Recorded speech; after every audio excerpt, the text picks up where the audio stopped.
mahasiswa kampus dakwah berkarya di usia belia.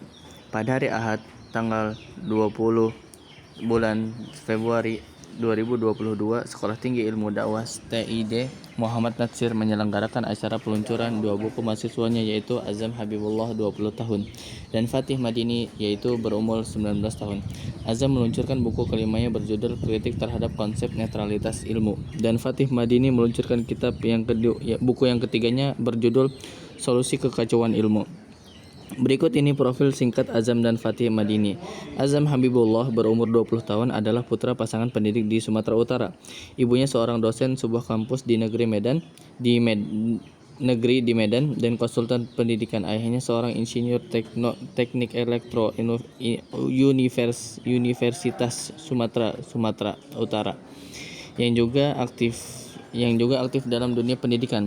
Azam pernah terpilih untuk mempresentasikan makalahnya di Amerika Serikat, Australia, Turki, dan lain-lain. Tahun 2021, Azam terpilih sebagai salah satu dari 9 remaja pembaharu Ashoka Young Changemaker 2021. Menurut siaran pers, panitia seleksi program ini, anak-anak muda itu dipilih dengan kriteria kemampuannya dalam menawarkan solusi kreatif bagi masalah sosial dan lingkungan hidup. Buku keempatnya berjudul Hikmah Sejarah untuk Indonesia Berkah, yaitu Depok YPI At-Taqwa tahun 2020. Kini sehari-hari selain kuliah di Sekolah Tinggi Ilmu Dakwah STID Muhammad Natsir, ia juga tinggal mengajar serta membimbing santri di pesantren At-Taqwa Depok. Adapun Fatih Madini lahir Depok pada bulan September tanggal 9 2002. Sejak umur 10 tahun berpindah dari sekolah formal dan menjalani pendidikan non formal tingkat sekolah dasar di Pesantren Adab dan Ilmu atau PADI At-Taqwa Cimanggis Depok. Sejak itu, bersama 4 orang temannya, Fatih Madini mulai menjalani konsep pendidikan berbasis adab di bawah bimbingan langsung oleh Dr. Muhammad Ardiansyah yang menulis disertasi doktor tentang konsep pendidikan berbasis adab dari Prof. Syed Muhammad Naqib Al-Attas. Mulailah Fatih Madini dan kawan-kawan mengkaji kitab-kitab adab berbahasa Arab Melayu seperti Adabul Ihsan dan Risalah Doa Ilmu karya Said Osman Mufti Betawi di zaman Hindia Belanda. Di samping itu juga ia belajar bahasa Inggris, jurnalistik sebagainya.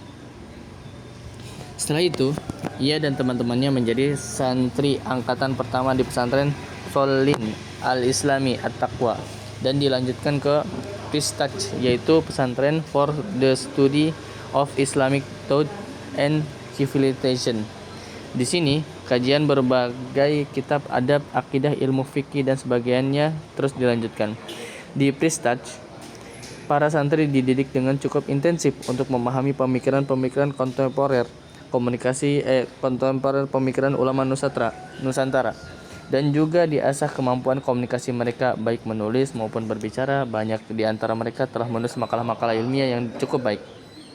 Saat di Pistaj, itulah Fatih Madini menerbitkan bukunya Mewujudkan Insan dan Peradaban Mulia atas permintaan Prof. Wan Muhammad Wan Daud. Buku ini pernah dipresentasikan Fatih Madini di forum Saturday Night Live di Casis UTM. Lulus Pistaj, Fatih Madini melanjutkan pendidikan ke Pesantren Tinggi Pemikiran dan Peradaban Islam, yaitu At-Taqwa College. Tahun 2021, Fatih Madini lulus dari At-Taqwa College Depok dan melanjutkan kuliah ke Sekolah Tinggi Ilmu Dakwah, yaitu STID Muhammad Natsir, dengan konsentrasi program jurnalistik profesional. STID Muhammad Natsir merupakan kampus di bawah Dewan Dakwah Islamiyah Indonesia yang mendidik para mahasiswanya dengan nilai-nilai perjuangan dan intelektual. Buku Solusi Kekacauan Ilmu ini adalah skripsi yang ditulisnya di At-Taqwa College Depok. Selain kuliah sehari-hari, Fatih Madini juga menjadi guru pesantren At-Taqwa Depok. Imat panggilan Fatih Madini pernah menjadi pelatih taekwondo di BTC, yaitu Brimob Training Center, dan juga pelatih silat di pesantren At-Taqwa Depok. Acara peluncuran itu diumumkan sehari sebelumnya, hari Sabtu tanggal 19 bulan Februari 2022. Malam acara dihadiri oleh lebih dari 130 peserta. Ada sejumlah dosen dan penelitian yang menghadiri acara tersebut. Seorang peneliti dari BRIN, yaitu Badan Riset Inovasi Nasional, menyarankan agar Azam dan Imad bisa ikut dalam penelitian BRIN tentang agama dan keilmuan. Caranya, bisa secara resmi STID Muhammad Nasir mengajukan kerjasama penelitian tersebut dengan BRIN. Pada hari Jumat, tanggal 18 bulan Februari 2022, penelitian itu sudah mengikuti presentasi Azam tentang konsep netralitas ilmu di Masjid-Masjid BRIN Jalan Gatot Subroto, Jakarta. Ia menyampaikan buku karya Azam itu bisa dikembangkan lebih lanjut, banyak aspek-aspek yang bisa diteliti. Tentu saja, saran peneliti tersebut itu perlu disambut dan ditindaklanjuti oleh pimpinan STID Muhammad Nasir. Pada kesempatan peluncuran bukunya, Fatih Madini menjelaskan dengan sistematis konsep budaya ilmu, problematika keilmuan yang dihadapi umat Islam, dan juga memberikan solusinya. Buku Fatih Madini setebal 434 halaman ini bukan karya biasa-biasa aja, apalagi ditulis oleh seorang mahasiswa berumur 19 tahun. Buku ini mencantumkan referensi dalam daftar pustakanya sebanyak 113 judul buku dalam bahasa Indonesia, Arab, dan Inggris. Dalam acara itu, saya menjelaskan secara singkat bagaimana proses pendidikan yang dijalani oleh kedua mahasiswa yang mirip dengan proses pendidikan yang dijalani oleh Muhammad Nasir. Nomor 10. IPB nomor 1. Bagaimana dengan At-Taqwa College Depok? Tahun 2020 ini, mantan alma mater saya, Universitas IPB, ditetapkan sebagai peraih skor tertinggi dalam peningkatan perguruan tinggi oleh Kemendikbud. Ada 4 indikator yang menjadi tolak ukur, yaitu input, proses, output, dan outcome. Indikator input meliputi presentasi dosen berpendidikan, yaitu doktor S3, presentasi dosen dengan jabatan lektor, kepala, dan guru besar, rasio jumlah mahasiswa terhadap dosen, jumlah mahasiswa asing, dan jumlah dosen yang bekerja sebagai praktisi di industri. Sementara indikator proses terdiri atas akreditasi institusi Badan Akreditas Nasional Pendidikan Tinggi atau BAN-PT, akreditas program studi BAN-PT, pembelajaran daring, kerjasama perguruan tinggi, kelengkapan laporan PD Dikti, jumlah program studi yang bekerja sama dengan dunia usaha dan dunia industri, yaitu DUDI, lembaga swadaya masyarakat atau LSM, atau QS Top 100 World Class University atau WSU, prodi yang melaksanakan program Merdeka Belajar dan mahasiswa yang mengikuti program Merdeka Belajar. Adapun indikator output meliputi jumlah artikel ilmiah yang terindeks per dosen, kinerja penelitian, kinerja kemahasiswaan, dan jumlah program studi terakreditasi dan atau bersertifikasi internasional. Sedangkan indikator outcome terdiri atas kinerja inovasi presentasi lulusan yang memperoleh pekerjaan dalam waktu 6 bulan, jumlah citasi per dosen, jumlah paten per dosen, dan kinerja pengabdian masyarakat. Kita ucapkan selamat kepada perguruan tinggi yang mendapatkan nilai tinggi. Prestasi itu tentu dicapai dengan kerja keras, memenuhi berbagai indikator penilaian yang sangat banyak jumlahnya. IPB telah berubah namanya menjadi Universitas IPB, bukan lagi Institut Pertanian Bogor. Tahun 1984 saya mulai kuliah di IPB melalui program-program perintis 2 tanpa tes.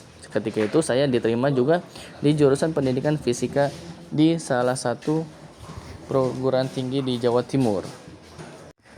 Berdasarkan hasil istikharah, saya pilih IPB meskipun saya senang ilmu fisika. Apalagi saya satu-satunya siswa SMPPN Bojonegoro yang dikirim ke IPB mewakili sekolah. Saya lulus dari IPB tahun 1989. Meskipun saya tidak menekuni bidang kedokteran hewan, tetapi saya sempat merasakan salah satu proses pendidikan yang baik dan berkesan di IPB. Saya banyak bertemu dengan dosen-dosen pendidikan, bukan sekedar pengajar. Pengalaman belajar di surau, SD, madrasah, diniyah, pesantren, SMA, IPB, Universitas Jayabaya, Istats UIM, Istats IIUM, dan terutama pengalaman berguru ke sejumlah ulama, cendekiawan, tokoh penggerakan Islam, juga Profesor Naquib Al-Attas serta Profesor Wan Muhammad Nur Wan Daud menjadi bekal sangat berharga ketika saat ini saya memimpin At-Taqwa College atau ETKO Depok. Apalagi setelah 10 tahun lebih mendapatkan tugas dari guru saya yaitu Prof. Didin Hafidzuddin untuk memimpin program doktor pendidikan Islam. Bagaimana membandingkan At-Taqwa College Depok dengan IPB? Tentu saja saya tidak dapat dibandingkan sebab IPB dan ETKO berada di dalam dua alam yang berbeda. Sebagai perguruan tinggi negeri, IPB harus mengikuti kriteria manajerial dan akademik yang ditetapkan pemerintah dan juga sebagai standar internasional. Berbagai standar itu dibuat dengan tujuan agar perguruan tinggi di Indonesia mampu melahirkan lulusan yang profesional untuk mengisi pasar kerja yang tersedia. Itu sesuai dengan konsep pembangunan nasional yang memang menargetkan Indonesia menjadi negara maju mengikuti kriteria utama kemajuan di bidang ekonomi.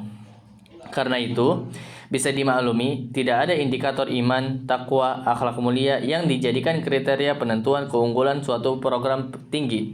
Padahal pasal 31 ayat 3 UUD yaitu pada tahun 1945 yang mengamanahkan hal tersebut. At-Taqwa College Depok atau ETKO adalah pesantren tinggi berbentuk pesantren yang non formal. ETKO tidak memberikan gelar akademik tertentu. ETKO menerapkan konsep universitas ideal sesuai konsep Islam yang bertujuan membentuk manusia yang baik atau good man atau manusia yang utuh. Memiliki kemampuan profesional adalah salah satu standar dari Islam dari 5 standar kompetensi lulusannya. Sesuai kriteria Universitas Islam, insya Allah, ETKO adalah kampus terbaik. Para mahasiswa yang belajar di ETKO sangat ditekankan memiliki niat ikhlas dan beradab dalam mencari ilmu agar meraih ilmu yang bermanfaat.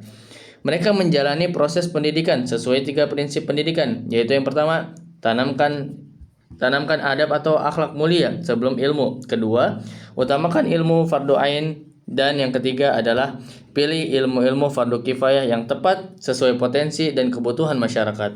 Dengan itu, insya Allah lulusan ETKO menjadi manusia yang bermanfaat dan tidak akan menjadi pengangguran, sebab perjuangan penegak kebenaran tidak akan pernah nganggur. Dengan sifat dan model seperti itu, maka kehadiran ETKO justru akan melengkapi keberadaan kampus-kampus seperti IPB dan lain-lainnya. Alumni ETKO yang memasuki kampus-kampus formal, insya Allah akan menjadi mahasiswa yang unggul terutama dalam akhlak dan keilmuan.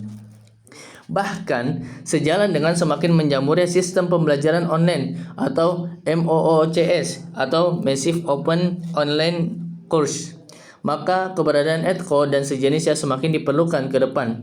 Jika kebijakan pendidikan berubah, insya Allah ETKO akan menjadi model kampus ideal secara nasional. Sebab sepatutnya mengikuti ketentuan UUD 1945 pasal 31 ayat 3 dan UU nomor 12 tahun 2012 tentang kependidikan tinggi.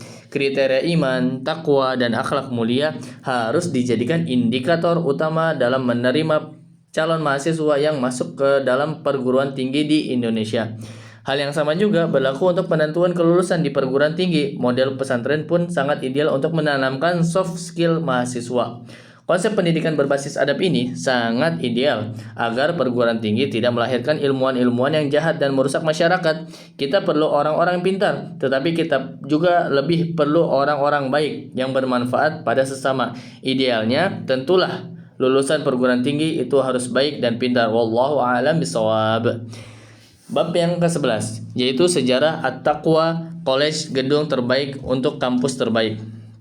Pada umurnya yang keempat, At-Taqwa College Depok atau ETKO membuat sejarah baru. Hari Jumat, tanggal 29 April 2022 di bulan Ramadan 1933 Hijriah, ETKO meluncurkan secara resmi rencana pembangunan gedung baru ETKO. Gedung ini merupakan bagian dari pesantren At-Taqwa Depok yang kini menempati lahan wakaf seluas 5.000 meter persegi. Gedung ETKO terinspirasi oleh bangunan kampus Istaj yang ada di Kuala Lumpur, hasil rancangan Prof. Muhammad Syed Naquib Al-Attas yang sudah tersohor keindahannya. Alhamdulillah, saya sempat menyelesaikan program doktor di bidang peradaban Islam di Istaz IUIM ini. Sekilas saja, tampilan arsitektur gedung Etko tampak megah, indah, dan berwibawa. Perancangannya adalah arsitektur muda Adi Madya Nugraha, ST, yang juga sedang menimba ilmu di program kuliah kepakaran khusus atau P3K Etko kelas pemikiran Imam Al-Ghazali dan Syed Naquib Al-Attas.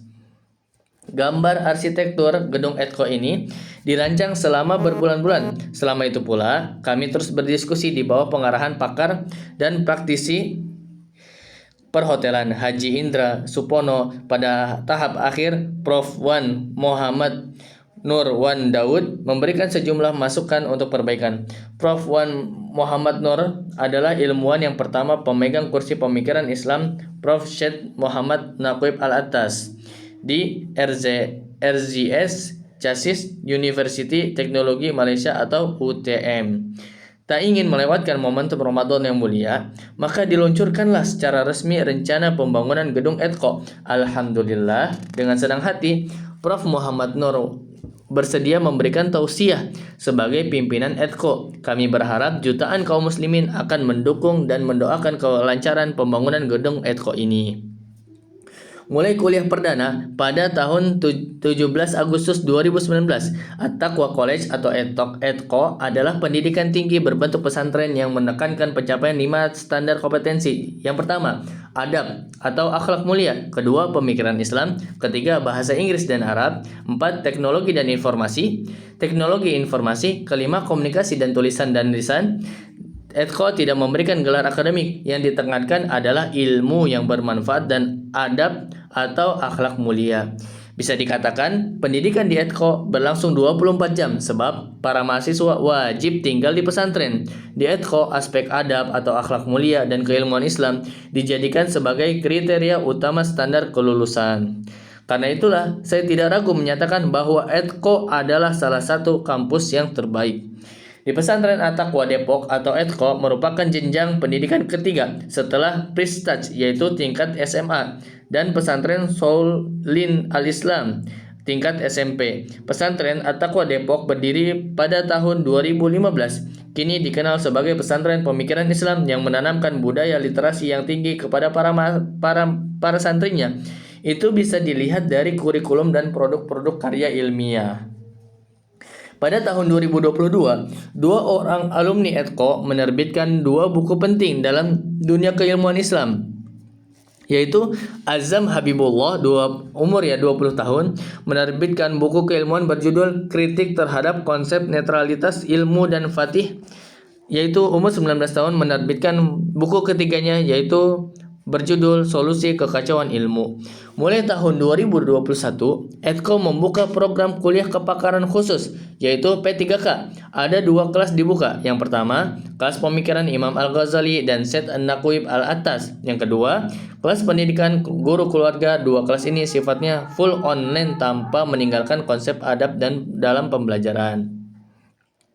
Pada tahun 2022, untuk menyiapkan kelulusan SMA yang benar-benar siap memasuki perguruan tinggi formal, Etko meluncurkan program Etko Pre-University Boarding School. Program berdurasi 1 tahun untuk menekankan pada 3 standar kompetensi lulusan. Yang pertama, adab dan akhlak.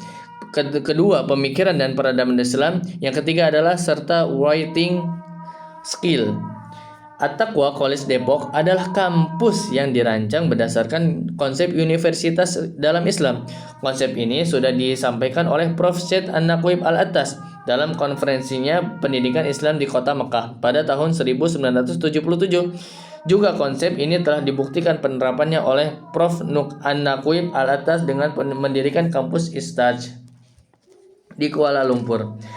Prof. Wan Muhammad Nur kemudian banyak menulis dan menjabarkan konsep universitas ideal dan menerapkannya Center for Advanced Students on Islam atau Science and Civilization atau dengan dikenal CHASIS. UTM CHASIS adalah program studi tingkat pasca sarjana di UTM. Tentang sosok dan pemikiran Syed Naquib dan Wan Muhammad Nur Wan Daud, Lihat buku Adian Husseini, Sosok dan Pemikiran Syed Muhammad Naqib Alatas dan Muhammad Nur Daud. Menurut Prof. Syed Naqib Alatas, universitas dalam konsep Islam adalah suatu tempat untuk melahirkan manusia-manusia yang seutuhnya, al-insan al-kulli atau universal man. Universitas bukan sekedar tempat untuk melahirkan karyawan yang baik, tetapi tempat untuk melahirkan manusia-manusia yang baik atau insan yang adabi. Kampus Edko mengambil bentuk pesantren tinggi Mahat Ali yang mengutamakan proses pendidikan tinggi sesuai konsep keilmuan Islam. Tujuannya agar para civitas akademika lebih fokus kepada tujuan utama pendidikan dan tidak terlalu disibukkan dengan urusan administrasi dan manajerial. Adapun gelar akademik bisa mengambil di perguruan tinggi formal baik online maupun offline. Bentuk pesantren tinggi ini menemukan momentumnya saat memasuki di era disrupsi, di mana sistem kuliah online, Massive Open Online Course atau MOOCs semakin menjamur dalam acara World Economic Forum 2018. Jack Ma mengatakan bahwa pendidikan harus berubah. Jika tidak, maka 30 tahun lagi kita akan menghadapi masalah. Everything we teach should be different from mechanics. Semua yang kita ajarkan harus membuat manusia berbeda dari mesin. Menurut pengusaha Cina itu, yang membuat manusia berbeda dan tetap lebih baik dari mesin adalah nilai-nilai atau value, mempercayai sesuatu atau believing, berpikir secara independen atau independent thinking, kerjasama, teamwork, dan peduli terhadap sesama atau care of others. Pendapat Jack Ma senada dengan laporan berjudul Work Office for the Future oleh PwC. Hasil survei PwC terhadap banyak CEO di Cina, UK, US, dan India menyatakan bahwa keterampilan yang membedakan manusia dengan mesin akan dicari pada tahun 2030 adalah kemampuan menyelesaikan masalah, yaitu problem solving, kemampuan adaptasi atau adaptability, kolaborasi atau collaboration, kepemimpinan atau leadership. Saat acara pelantikan Rektor UI pada tanggal 4 Desember 2019, Mendikbud Nadiem Makarim menyampaikan pidato, "Kita masuk di era di mana hal-hal yang sifatnya kemarin formal dan memberikan suatu proksi daripada kualitas yang sekarang harus kita pertanyakan. Kita memasuki era di mana gelar tidak menjamin kompetensi, kita memasuki era di mana kelulusan tidak menjamin kesiapan berkarya. Kita memasuki era di mana akreditasi tidak menjamin mutu. Kita masuk di era di mana masuk kelas tidak menjamin belajar." Dengan semangat dan tujuan untuk melahirkan generasi unggulan dan insan-insan terbaik, maka kami berharap pembangunan gedung Atko ini akan berjalan lancar. Gedung memang bukan segalanya, tetapi gedung Atko adalah yang indah, megah, dan nyaman dapat menjadi simbol semangat keikhlasan, kejujuran, dan kesungguhan dalam perjuangan mewujudkan cita-cita mulia. Semoga Allah Subhanahu wa Ta'ala meridhai dan membimbing langkah-langkah perjuangan kita. Amin. Bab yang ke-12. Universitas asing pertama di Indonesia, apa respon kita? Hari Kamis 14 April 2022 ada peristiwa penting dalam dunia pendidikan Indonesia. Hari itu berbagai media massa memberitakan kehadiran Monash University sebagai universitas asing pertama yang memiliki kampus di Indonesia. Kampus asal Australia itu melangsungkan peresmian cabang pada Kamis bulan April tanggal 14. Seperti diberitakan oleh Kumparan.com, kampus itu sebenarnya telah beroperasi sejak Oktober 2021. Kendati demikian, akibat pandemi maka kegiatan belajar mengajar berlangsung secara daring. Menilik situasi terkini, universitas itu mulai menerapkan pembelajaran hybrid. Upacara pembukaan kampus tersebut pun digelar pada kesempatan kali ini. Adapun aplikasi penerimaan mahasiswa baru telah kembali dibuka. Monash University Indonesia juga mengeluarkan beasiswa untuk pembelajaran di bulan Mei dan Oktober 2022. Hari ini menandai puncak dari bertahun-tahun tetapi tidak terlalu banyak tahun dari beberapa tahun diskusi dan perencanaan, dan ini adalah realisasi tidak hanya visi universitas tetapi visi kolektif, ungkap Presiden dan Wakil Rektor Monash University Marger Gardner. Visi tersebut yakni melahirkan pengetahuan dan praktik teranyar. Gardner berharap kontribusi tersebut dapat mengembangkan bidang sosial, teknologi, dan ekonomi Indonesia. Pun lokasi kampus pihak tentunya berdasarkan reputasi sebagai pusat ekonomi. Monash University Indonesia terletak di Green Office Park atau GOP 9 BSD City, Tangerang, Banten. Monash University Indonesia menempati lantai 5 sampai 6 bangunan tersebut. Monash University Indonesia menawarkan pasca sarjana dengan fokus perkembangan riset. Dengan demikian, alumni kemudian menyandang gelar master atau doktoral. Saat ini, terdapat 4 program studi di Monash University Indonesia. Jurusan tersebut yakni Data dan Teknologi Digital, Infrastruktur dan Desain Perkotaan, Industri Kreatif dan Kewirausahaan, serta Kebijakan Publik dari Kesehatan Masyarakat. Mendikbudristek Nadiem Makarim kemudian mengungkapkan apresiasi mendalam atas pembukaan kampus tersebut. Nadiem menjelaskan, Indonesia menginginkan kolaborasi antara institusi pendidikan lokal dengan institusi global. Nadiem lantas berupaya mempromosikan Indonesia ke berbagai universitas asing. Nadiem menyebut Monash University tidak memerlukan bujukan untuk turut berpartisipasi. Ya, saya menjadi traveling salesman selama ini untuk jualan ke Indonesia, tutur Nadiem. Monash adalah salah satu pihak yang tak perlu dibuai. Monash sudah mengerti mengenai potensi membuat institusi di Indonesia, lanjut Nadiem. Menurut Nadiem, kompetisi di bidang pendidikan merupakan hal yang perlu disambut baik. Oleh karena itu, Nadiem mengajak Monash agar turut menjadi pedagang bersamanya. Saya harapkan kita juga bisa menggunakan kasusnya Monash ya, menggunakan cerita dan pengalaman menarik. Semakin banyak universitas-universitas dari Australia, dari Amerika, dari Eropa, dari Jepang, dari berbagai macam negara, ungkap Nadiem. Jadi, itu harapan besar kita. Monash bisa menjadi mitra kita untuk berdua menjadi traveling salesman kepada universitas-universitas lainnya. Rektor Monash University Indonesia, yaitu Andrew Mecintri, segera menanggapi usulan tersebut. Mecintri mengungkapkan apresiasi terhadap keramahan pemerintah Indonesia. Ia lantas meyakini pihaknya tidak akan mengecewakan ekspektasi mereka. Agenda Anda sangat menarik, ujar Mecintri. Kami tidak akan mengecewakan Anda, kami tidak akan mengecewakan Presiden. Kami tidak akan mengecewakan rakyat Indonesia. Saya sangat yakin akan hal itu. Membaca berita tentang masuknya kampus asing di Indonesia itu tentu kita tidak boleh kaget. Inilah saatnya bangsa Indonesia harus bersaing dengan perguruan tinggi asing secara terbuka. Pemerintah sudah membuka pintu masuknya perguruan tinggi asing secara fisik seperti yang dilakukan oleh Monash University. Biaya kuliah di Monash University pun lumayan mahal untuk rata-rata kampus di Indonesia. Detikcom menyebutkan untuk tingkat pasca sarjana program studi sains data dengan jumlah SKS sebanyak 72 SKS, maka biaya kuliah mencapai 312 juta. Untuk 96 SKS biaya mencapai 416 juta. Biaya sebesar itu tentu lebih murah jika dibandingkan dengan kuliah langsung di Australia. Kabarnya, untuk kuliah the full time selama 1-2 tahun diperlukan biaya dan biaya hidup sekitar 1 miliar.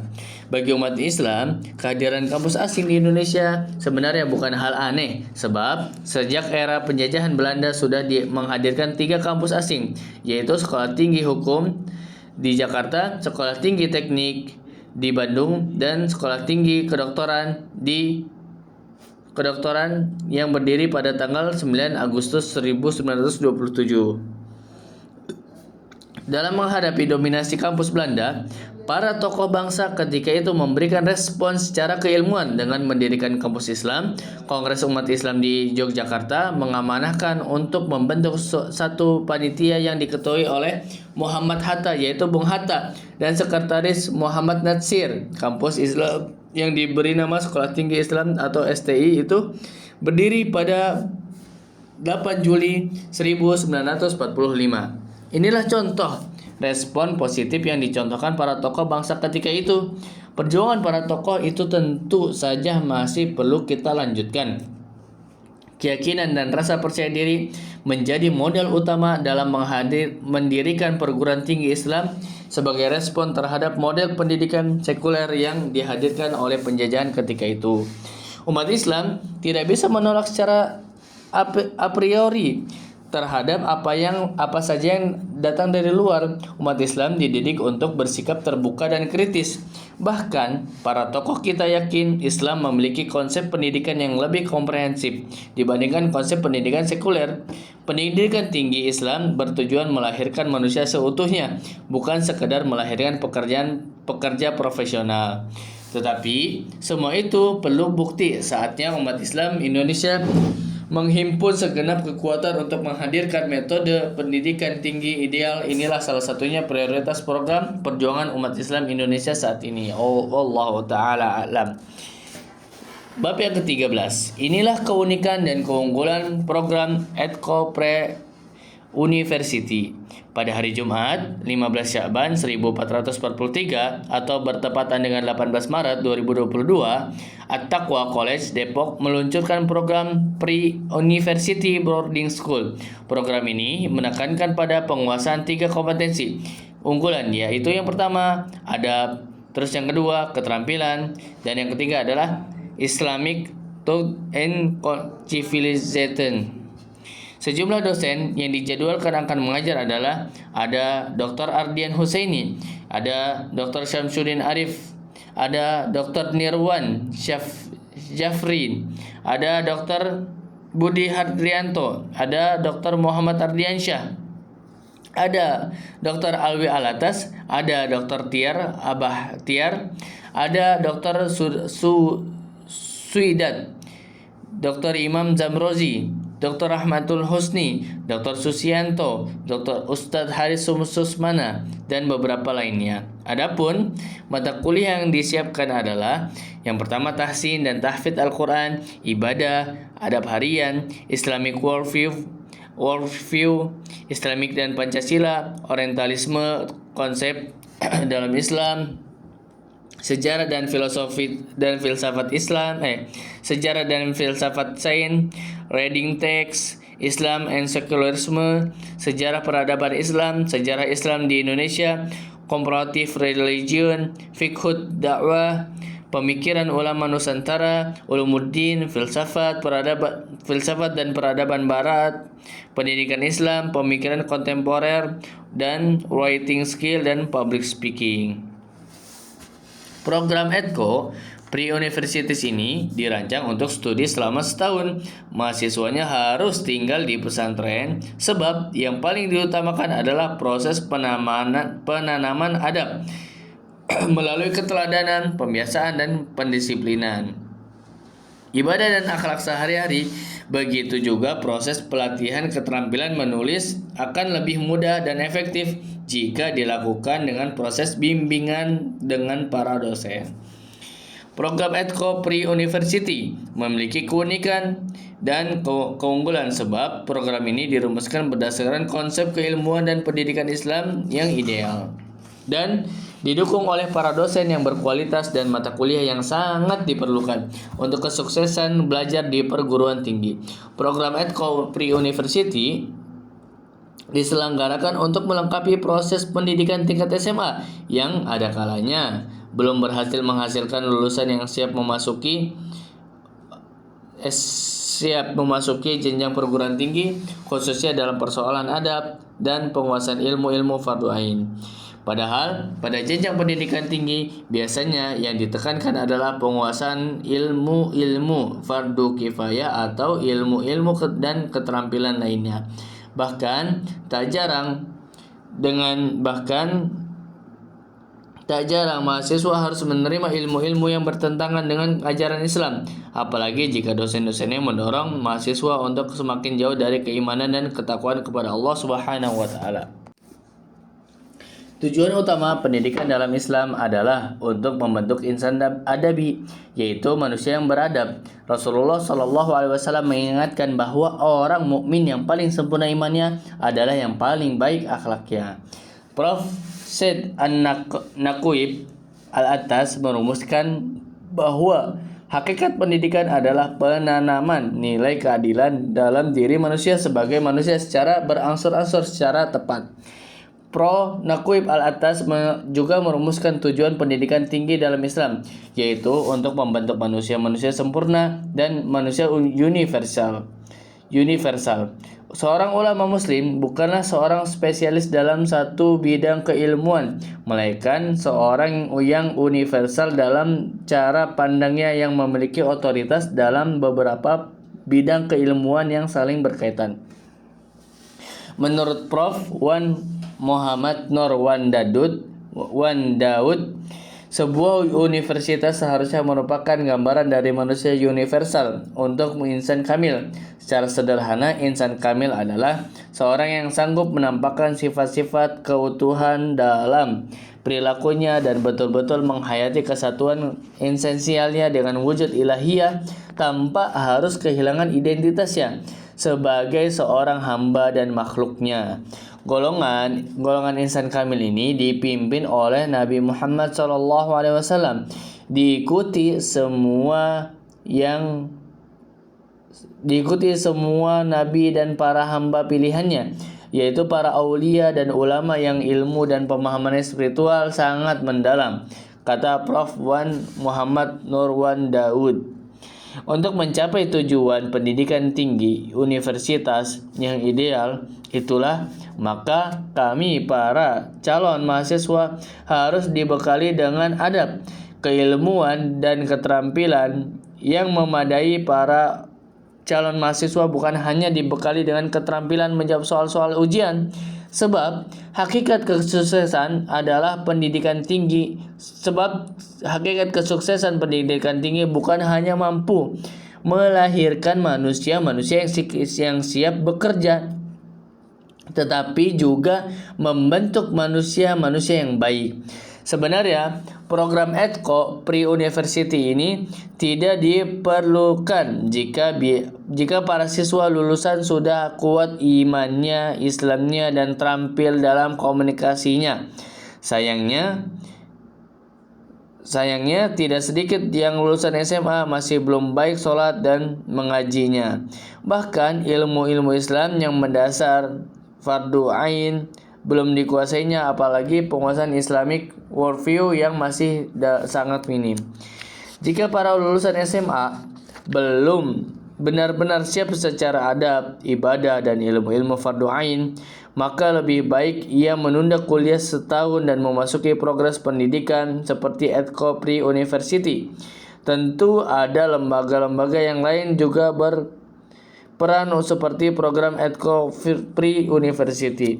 Selain bertujuan untuk menyelamatkan diri dari pemahaman-pemahaman yang merusak iman dan akhlak, EDCO Pre-University juga menyiapkan para calon mahasiswa untuk memecahkan sukses dunia akhirat dalam studi perguruan tinggi. Maka Allah Subhanahu wa taala telah memberikan bimbingan dan petunjuknya agar kita dapat menyiapkan generasi Islam yang insya Allah akan memimpin kebangkitan umat Islam dan bangsa-bangsa Indonesia yang akan datang. Amin. Adi Pontianak, satu model universitas ideal. Alhamdulillah, pada 15-17 Maret 2022 saya berkesempatan melakukan safari dakwah ke Pontianak, Kalimantan Barat. Acara utama adalah memberikan orasi ilmiah pada acara wisuda Akademi Dakwah Indonesia atau ADI, Dewan Dakwah Islamiyah Indonesia. Acara wisuda tersebut berlangsung sederhana tetapi dirancang dengan serius. Wali Kota Pontianak karena berhalangan mengutus seorang pegawai senior di Pemda Pontianak untuk memberikan sambutannya. Hadir juga Direktur ADI Pontianak, para dosen, pimpinan Dewan Dakwah Kalimantan Barat, dan juga para wali mahasiswa. Kampus A di Pontianak berjalan selama setahun. Kampus menempati satu bangunan sebanyak 30 kamar di kota Pontianak. Seorang pengusaha muslim mewakafkan rumah kosan-kosan tersebut untuk digunakan sebagai kampus ADI. Ketika berkunjung ke bangunan kampus ADI 17 Maret 2022, saya melihat suasana kampus yang bersahaja dan bersih. Jumlah mahasiswa ADI angkatan pertama adalah 7 orang. Di tengah jalan tersisa 6 orang. Mereka berasal dari sejumlah kota di Provinsi Kalimantan Barat. Setelah lulus pendidikan dai selama setahun, mereka akan dikirim ke sejumlah daerah untuk melakukan pengabdian dakwah di tengah masyarakat. Sebagian juga melanjutkan pendidikan ke jenjang S1 di Sekolah Tinggi Ilmu Dakwah Muhammad Natsir. ADI Pontianak merupakan satu dari 26 ADI yang telah didirikan di 26 kota. Sejumlah ini terus bertambah. Model pendidikan tinggi setingkat D1 ini didirikan untuk memenuhi kebutuhan dai yang cukup tinggi di tengah masyarakat. Mereka dibekali dengan semangat ilmu dan keterampilan untuk terjun ke tengah masyarakat. Dalam orasi ilmiah di ADI Pontianak tersebut, saya mengingatkan kembali makna universitas yang sebenarnya dalam Islam, bahwa universitas adalah tempat untuk mendidik seorang menjadi manusia seutuhnya, atau al-insan al-khuldi. Di universitas itulah manusia dididik untuk mengenal Tuhannya, mengenal nabinya, juga mengenal tujuan hidupnya dengan baik. Juga ia dididik menjadi pejuang dakwah dai yang melanjutkan perjuangan para nabi. Aktivitas dakwah mengajak manusia ke jalan Allah adalah aktivitas yang sangat mulia. Di kota Pontianak ada satu universitas besar bernama Universitas Tanjung Pura yang pada tahun 2021 menempati ranking ke-58 versi Kemendikbud. Banyak hal ini yang bisa diambil dari Universitas Tanjung Pura tersebut. Meskipun pendidikan ADI bersifat non-formal dan tidak memberikan gelar akademik, tetapi saya mengajak para dosen dan para mahasiswa untuk tidak merasa minder. Yang harus dilakukan adalah belajar ikhlas dan sungguh-sungguh untuk meraih ilmu yang bermanfaat. Sepatutnya umat Islam memiliki pola pikir sebagaimana panduan Al-Quran dan Sunnah Nabi Muhammad SAW. Al-Quran menyebutkan bahwa manusia yang paling mulia adalah orang yang paling bertakwa. Maka setiap proses pendidikan yang mengingatkan iman dan takwa kepada serta akhlak mulia pastilah merupakan pendidikan terbaik. Dalam proses ini sudah tercakup upaya untuk mengembangkan potensi diri dan membangun kemandirian seseorang. Apalagi saat ini kita telah memasuki era disrupsi, di mana informasi tentang ilmu pengetahuan begitu melimpah ruah di dunia maya. Dalam situasi seperti ini, maka kampus-kampus non-formal seperti ADI dapat memainkan peran penting dalam proses pendidikan yang sebenarnya, yakni bagaimana menanamkan nilai-nilai kebaikan dalam diri seseorang. Proses penanaman itu tidak bisa dilakukan secara daring atau online, tetapi harus dilakukan dengan cara interaksi atau mulazamah antara guru dan murid. Di kampus ADI Pontianak, proses pendidikan bersifat integral dan itu diterapkan. Para mahasiswa dididik langsung oleh beberapa cendekiawan dan aktivis dakwah yang cukup berpengalaman dalam lapangan dakwah.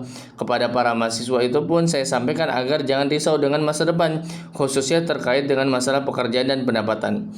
Di samping para mahasiswa ADI juga dibekali dengan ilmu keterampilan hidup mandiri, saya juga menyampaikan pesan-pesan para tokoh Dewan Dakwah untuk menekankan keyakinan akan pertolongan Allah para pejuang di jalan Allah. Alhamdulillah, sampai sekarang saya belum mendengar ada guru ngaji yang mati kelaparan.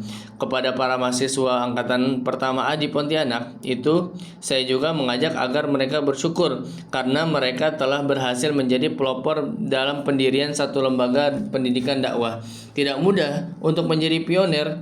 Begitu juga pimpinan dakwah Dewan Dakwah Pontianak yang dengan berani dan tekun memulai serta mengelola dengan penuh ketekunan dan kesabaran. Inilah hakikat makna universitas yang sebenarnya. Universitas jangan dimaknai secara administratif belaka, sebagai satu institusi pendidikan tinggi yang terdiri dari sejumlah fakultas. Tapi di situ tidak diutamakan pembentukan kepribadian manusia yang seutuhnya. Jika hanya melatih mahasiswa untuk keterampilan tertentu, maka itu tepat disebut dengan BLK atau Balai Latihan Kerja. Dalam perspektif takdib, maka latihan kerja pun sangat diperlukan, tetapi itu bukan tujuan pendidikan yang utama. Keterampilan kerja adalah salah satu kompetensi yang perlu dikuasai oleh mahasiswa agar mereka bisa hidup mandiri. Kita doakan semoga Adi Pontianak semakin berkembang dan meningkat kualitasnya. Bab yang ke-15, lompatan baru kampus dakwah di era kampus merdeka. Kebijakan kampus merdeka di era disrupsi sejatinya memberikan peluang kepada perguruan tinggi untuk melakukan berbagai inovasi baru dalam dunia pendidikan. Peluang itu dimanfaatkan oleh Sekolah Tinggi Ilmu Dakwah yaitu STID Muhammad Natsir dengan membuka kelas jurnalistik profesional di bawah naungan Prodi Komunikasi dan Penyiaran Islam atau KPI. Mahasiswa di kelas jurnalistik ini dibekali dengan kajian intensif tentang pemikiran Islam dan juga keterampilan komunikasi, khususnya dalam bidang penulisan. Wawasan dan keterampilan ini sangat diperlukan oleh para mahasiswa untuk mengembangkan potensi pemikiran dan profesionalitasnya, sehingga ia bisa menjadi intelektual muslim pejuang profesional. Sejauh ini, STID Muhammad Natsir sudah meluluskan 711 sarjana dakwah dan sedang mendidik 885 mahasiswa kader dai tingkat S1. Semuanya dipesantrenkan. Setelah lulus, mereka diterjunkan sebagai dai di berbagai pelosok Indonesia. Rata-rata selama 2 tahun berdasarkan laporan para pengurus DDI provinsi dan kabupaten atau wali kota, kader-kader dai lulusan STID itu banyak memberikan manfaat dalam mengembangkan dakwah itu di daerah-daerah. Sejak era 1970-an, Dewan Dakwah Islamiyah Indonesia atau DDDI sudah mengirimkan ribuan dai ke daerah-daerah pelosok tersebar mulai dari Aceh sampai Papua. Prestasi dakwah para dai itu secara umum sangat mengembirakan. Bahkan DDDI kemudian identik dengan dakwah di pedalaman karena memiliki ratusan dai yang dibiayai secara khusus untuk berdakwah di daerah-daerah tersebut. Setiap tahun, STID Muhammad Natsir meluluskan sekitar 100 sampai 150 dai tingkat S1. Jadi tidak ada lulusan STID yang nganggur. Lulusannya semua menjadi seorang yang bermanfaat. Permintaan daerah-daerah ke DDDI dikirimkan dai-dai ke berbagai daerah terus berlangsung. Hingga kini DDDI belum bisa memenuhi semua permintaan. Misalnya, satu provinsi ada yang minta dikirim 40 dai. Tahun 2021, DDDI hanya sanggup mengirim 8 dai ke provinsi itu. Padahal pihak pemerintah setempat menyanggupi untuk memberikan insentif bulanan untuk para dai tersebut. Lompatan baru. Karena semua lulusannya disiapkan dan diterjunkan menjadi dai dan pejuang di jalan Allah, maka bisa dikatakan STID Muhammad Natsir sejatinya telah memenuhi kriteria sebagai universitas terbaik dalam perspektif pendidikan tinggi dalam Islam. Setelah 2 dekade berjalan, kampus STID Muhammad Natsir bisa dikatakan identik dengan kampus dakwah yang unggul. Bahkan tahun ajaran 2018 atau 2019, STID Muhammad Natsir dikatakan sebagai perguruan tinggi keagamaan Islam terbaik di Kompertais Wilayah 1. Kini, di tahun 2022, STID Muhammad Natsir melakukan lompatan baru dengan memperkuat pendidikan dalam aspek pemikiran Islam dan keterampilan menulis. Hari Ahad 22 Februari 2022, Sekolah Tinggi Ilmu Dakwah STID Muhammad Natsir menggelar satu acara penting dan bersejarah. 2 mahasiswanya, Azam Habibullah umurnya 20 tahun dan Fatih Madini umurnya 19 tahun meluncurkan buku terbarunya yaitu Kritik Terhadap Konsep Netralitas Ilmu. 2 buku ini ditulis dengan metode akademik ilmiah. Buku KKKNI ini adalah buku kelima Azam, tetapi juga buku pertamanya dalam kajian keilmuan yang ditulis secara utuh. Buku setebal 174 halaman ini memiliki daftar pustaka sebanyak 99 buku. Tentu saja ini bukan buku serius untuk ukuran mahasiswa berumuran 20 tahun. Buku KKKNI karya Azam Habibullah ini memberikan telaah mendasar tentang kekeliruan dan dampak buruk dari konsep netralitas ilmu. Azam memberikan sejumlah contoh, misalnya dalam bidang kesenian, netralitas ilmu ini berujung pada netralitas nilai-nilai agama dalam pertunjukan seni. Begitu juga dalam ilmu jiwa psikologi, netralitas ilmu berujung kepada legalitas LGBT. Netralitas ilmu sebenarnya adalah konsep penolakan ilmuwan terhadap campur tangan agama dalam ilmu, meminjam rumusan Prof. Naqwi al-Atas dalam memandang ketidaknetralan ilmu. Azam mencatat bahwa dalam pandangan alam Islam, Islamic worldview, ilmu yang diformulasikan dan disebarkan Barat telah diresapi oleh karakter dan kepribadian peradaban sekuler Barat, yang pada tahap tertentu dicampur adukan dengan ilmu yang benar. Hal itu membuat orang secara tidak sadar mengambil keseluruhan ilmu tersebut. Karena itu, ilmu bukan bebas nilai, value free, tetapi syarat nilai atau value laden. Sebab ilmu pada dasarnya adalah kombinasi fakta dan interpretasi. Kajian soal netralitas ilmu memang telah memicu perdebatan yang panjang dalam sejarah keilmuan. Azam sempat diminta memberikan presentasi tentang bukunya ini di Masjid Baitul Hikmah BRIN, Jalan Gatot Subroto, dulu dikenal dengan Masjid LIPI, pada Jumat tanggal 18 bulan Februari 2022.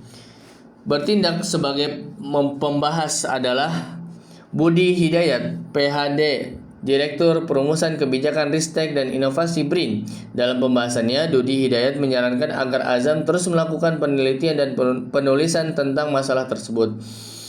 Sementara itu, buku Solusi Kekacauan Ilmu atau SKI karya Fatih Madini merupakan buku ketiganya, dan tetapi buku pertama yang ditulis sebagai karya ilmiah yang utuh pada umur 16 tahun. Fatih Madini sudah menerbitkan bukunya yang berjudul Mewujudkan Insan dan Peradaban Mulia. 2 tahun kemudian, ia menerbitkan kedua bukunya dengan judul Reformasi Pemikiran Pendidikan Kita. Buku setebal 434 halaman, ukuran 14 x 20 cm, merujuk kepada 113 buku dan puluhan jurnal serta artikel.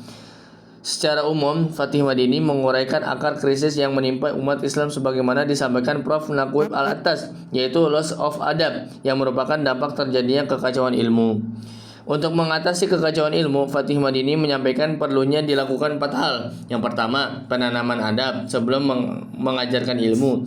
Kedua, ilmu nafi sebagai landasan dan jawaban. Ketiga, pengakuan terhadap klasifikasi ilmu fardu ain dan fardu kifayah. 4, pengakuan terhadap otoritas pada setiap bidang ilmu. Keempat hal itulah yang diuraikan secara panjang lebar oleh penulisnya. Silahkan dibaca dengan seksama. Gagasan-gagasan benar dan segar dari anak-anak muda Indonesia ini insya Allah akan tumbuh semangat optimis akan masa depan Islam di Indonesia. Wallahu a'lam bishawab. Bab 16. Mahasiswa kampus dakwah presentasi buku di Solusi Kekacauan Ilmu di Kota Padang. Agenda hari terakhir saya di Kota Padang pada Senin 28 Februari 2022 adalah menghadiri diskusi buku Solusi Kekacauan Ilmu karya Fatih Madini, yaitu yang berumur 19 tahun, mahasiswa kelas jurnalistik profesional STID Muhammad Natsir. Tempatnya di Islamic Center Dewan Dakwah Islamiyah Indonesia, Sumatera Barat. Penyelenggaraannya Wafi Wacana Fikir Islam bekerja sama dengan Dewan Dakwah Sumatera Barat. Diskusi malam itu diselimuti dengan turunnya hujan di Kota Padang, namun acara berjalan dengan meriah dan lancar, bahkan berlangsung sampai pukul 23 WIB. Menurut pengurus Wafi, ini adalah kajian pertama mereka di tahun 2022 secara luring.